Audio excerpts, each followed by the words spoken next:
Regular operating expenses అంటాం. అంటే ఏంటి, ప్రతిరోజు ఉండేటువంటి ఖర్చులకి, అంటే సామాన్లు కొనడానికి, తర్వాత రెగ్యులర్ బిజినెస్ రోజువారీగా నడవడానికి కావాల్సినటువంటి అమౌంట్లు ఆ బిజినెస్ నుంచే జనరేట్ అవ్వాలి.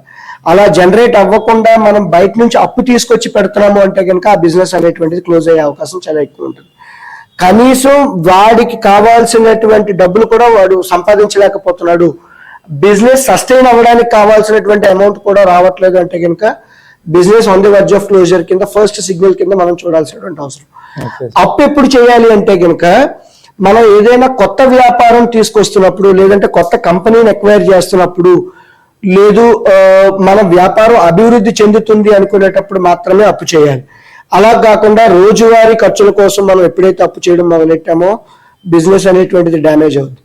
కొన్నిసార్లు ఏంటంటే అనుకోని పరిస్థితులు వస్తూ ఉంటాయి, కంటింజెంట్ ఈవెంట్స్ అని కానీ ఎమర్జెన్సీ ఈవెంట్స్ అనేటువంటి వస్తూ ఉంటాయి. దానికోసం మన దగ్గర రిజర్వ్స్ అనేటువంటిది ఉండాలి.